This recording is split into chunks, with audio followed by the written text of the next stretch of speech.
Good morning everyone, কেমন আছো সবাই? আমার নতুন চ্যানেলে সবাইকে ওয়েলকাম এবং অনেক ভালোবাসা। তো দেখো, ঘুম থেকে উঠে আমি সোজা স্নান টান করে ক্যামেরার সামনে দাঁড়িয়ে পড়েছি।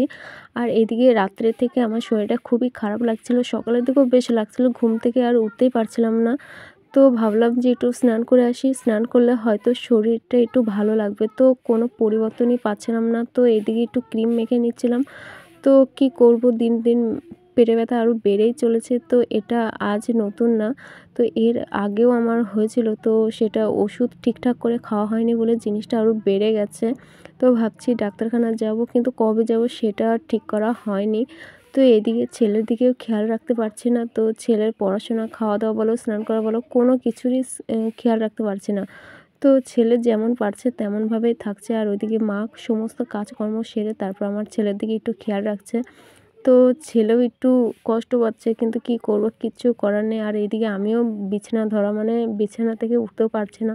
আর ওদিকে সবসময় বসে থাকলেও আর হয় না, মানে ভালো লাগে না আর কি। দু একটা কাজ করলে মনে হয় যে গা হাত পা একটু পাতলা হবে। তো মা তো সবসময় পারে না, ওই জন্য ভাবি যে মায়ের সঙ্গে দু একটা হালকা হালকা কাজ করতে, তাহলে মারও ভালো হবে আর এদিকে আমারও একটু ভালো লাগবে যে মাকে একটু সাহায্য করতে পারছি।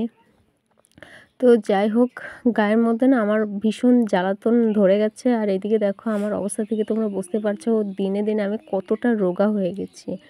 তো এখানে আমার নিজেকে দেখে নিজেরই কান্না পাচ্ছিল। তো এখানে আমি খাবার খেতে বসে গেছিলাম, আর এখানে আছে সুজি আর রুটি। তো এটা হচ্ছে রাতের খাবার, সকালের জন্য রাখা হয়েছিল, তো সেটাই আমি খাচ্ছি। আর ছেলেকে বাসি খাবার দেবো না বলে সকালে ছেলের জন্য খাবার তৈরি করা হয়েছে, তো ছেলে সেটাই খাচ্ছে।